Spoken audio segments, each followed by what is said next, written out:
Vinyl cowpokes, are you ready for something? We're going to put our pistols in the holster. Yes. This is not a ranked. We're going to do something a little bit different, the stories behind the vinyl. So we're going to talk about books and movies. Documentaries, all that good stuff, because, you know, we live in a golden age of documentaries. Of media. Of all media. I mean, we have to be entertained every moment of every day. So John and I were talking, and there are some documentaries about music and some books about music that we really, really think that you guys would enjoy. So we're going to discuss those today. But first, we want to remind you guys to subscribe to that YouTube page. We want you to go to Fourth Wall. We want you to become a member there, either for free or at whatever dollar amount you'd like to per month.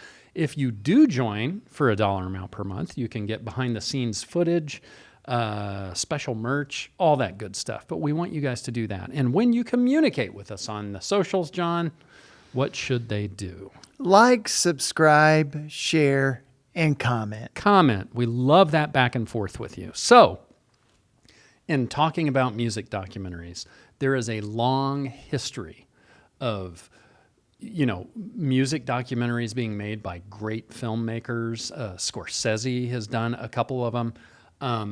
In the last, it seems like 15 to 20 years, there have just been so many stories told.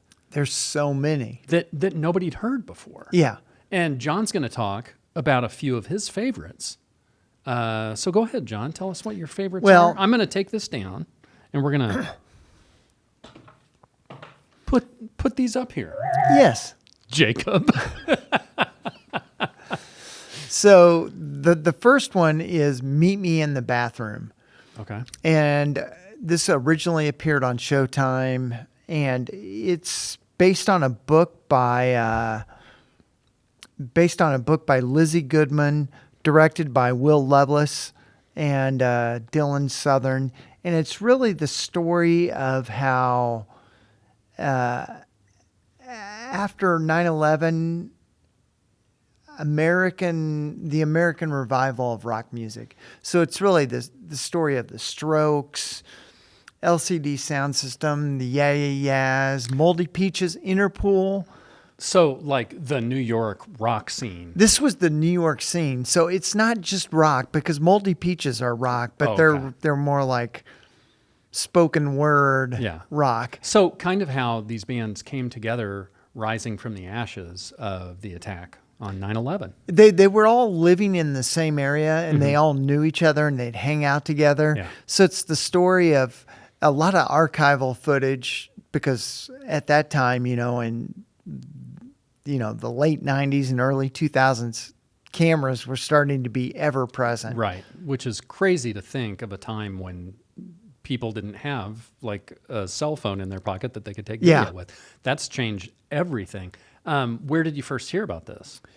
I think I just stumbled on it. I was just flipping through channels, and I'm like, ooh, I'll check this out. Well, that sounds really interesting, because when you think about it, that early 2000s, the Strokes just became the band. And it's kind of amazing to see how a band rises from, because all these bands were hanging out together. Yeah. And it's cool to see their rise to fame and the effect that it has on the other bands around them. Right. And because, I would think that rising tide lifts all boats. It did. Yeah. That's cool. That's a great one. Yeah. So where can people, is it available? Yeah, you can, it's easy to rent this on Apple. I think it's like $1. Yeah. Or Amazon. It's not expensive. It's $1 to rent. Okay. And it still may be, if you have a Showtime add-on, you still may be able to watch it on Showtime in their archives. I don't know. Yeah, we were just talking. Showtime has really dug into a lot of these. They have a lot of music documentaries. Yeah, not just ones that they produce themselves, but also showing ones that maybe had been produced other places, but they've really dug into the music. So check them out if you have Showtime. So what's another one that you'd really like to? Well, another one this one is a bit of a train wreck. And it is called Dig. Yeah. And that was a Sundance Film Award winner. Mm-hmm. And it's really the story. The film explores the collision of art and commerce through the eyes of, they're called psychedelic groups, but I don't really consider either one of these bands psychedelic. The Dandy Warhols and the Brian Jonestown Massacre. Oh, okay. In the Brian Jonestown Massacre, when that element of the story is just, they get money for just to see what these guys do with the money. Right.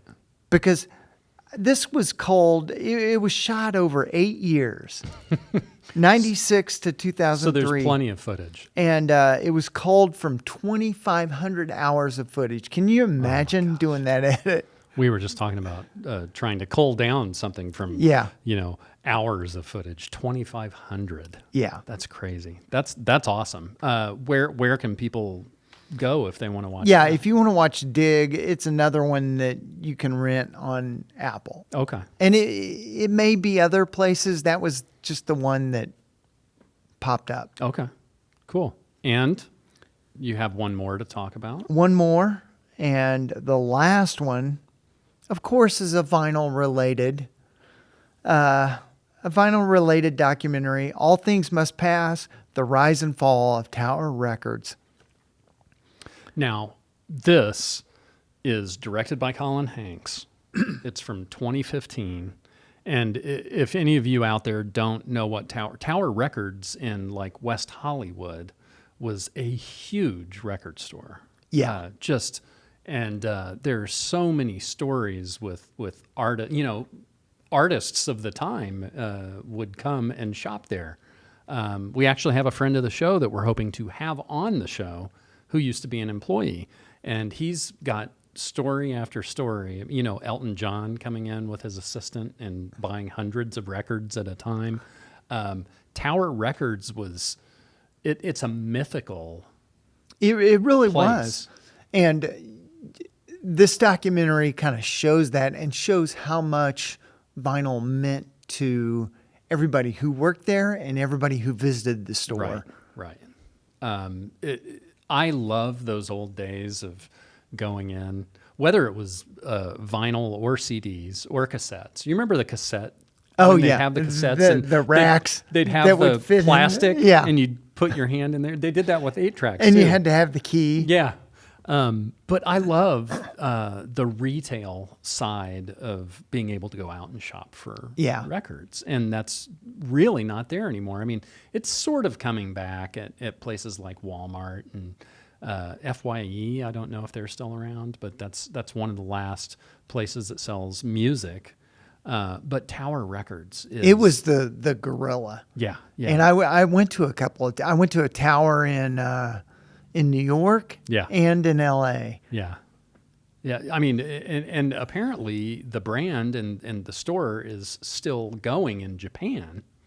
Oh, that's great. But in the U.S., it is not. So we'll have to get that friend of the show on to talk about Tower Records. I'd love to see Tower make a comeback. Yeah, it would be great. I mean, look at what's happened to vinyl. Yeah. Anything can happen. One that I wanted to talk about.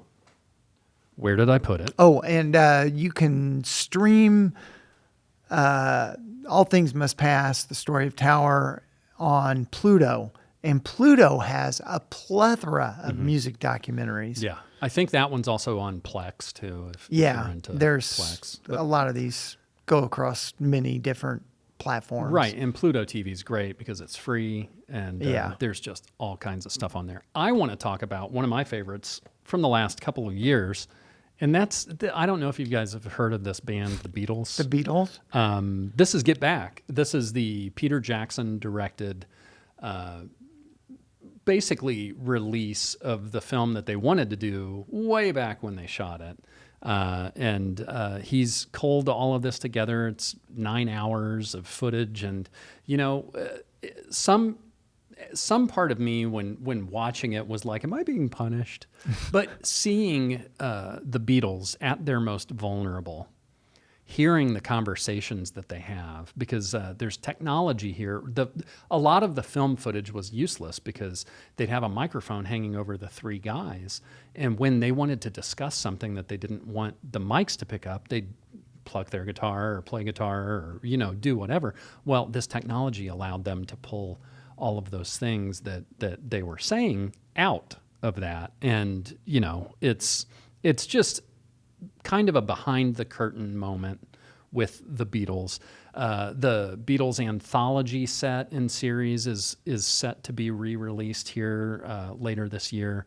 It seems like the Beatles are always just that gift that keeps on giving to music fans. Yeah. But I loved it when I watched it. I bought the Blu-ray version of it because it's like a place in time. It's kind of like a time capsule. Yeah, it really is. And, there's still two Beatles around. But I love this one. If you haven't seen it, check it out. It's on Disney Plus. And I'm sure it'll be there for a long time. Yeah.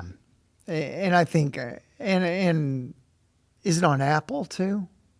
No, I think No, it's it's just Disney Disney Plus. Yep. So get back, check it out. You can watch it at 2 times speed. It'll only take you 4.5 hours. And the last thing I wanted to talk about was this. This book is The Dirt. It's the story of Motley Crue. And if you haven't heard about it or read it or seen the film that they made of it, this was kind of a genre-defining book, because this was released in 2001, and it's basically the story of the band from its inception all the way through the highest times in the late 80s, and then coming down in the 90s. And it's kind of told from the perspectives of each of the guys, even John Corabi, who was the guy that replaced Vince Neil. But I remember when this came out, I'd heard that it was coming out. I'd never really heard of a book like that, so I got it this is the first edition of it. I got it when it came out, and I probably read this in like 2 days, and I never do that. But it's really, really great to just get that raw story from the source. And you know how big Motley Crue was, in the late 80s. It's just an amazing story. So if you get a chance, check it out.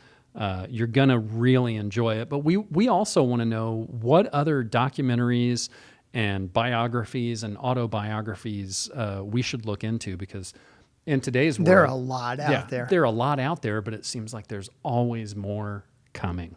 And we also want to remind you guys to subscribe to this YouTube channel. We want to remind you to go to Fourth Wall. Do all those things. You can join for free, or you can join at any amount you want to. What do we want people to do when they go to the social media? Like, like, subscribe, share, and comment. Commenting is the most important thing. It's kind of what brings this community together. We want to thank you guys for coming along. We want to thank you for just loving that music as much as we do. And like I've said before, get close to that music, finger through those records, pull something out, put it on the turntable, something that you haven't listened to in years. Because guess what, folks? It's a time capsule, just like these movies and these books are. And it'll take you back exactly to that time that was important in your life. So for Wheels, I'm Jay, and we'll see you all the next time around.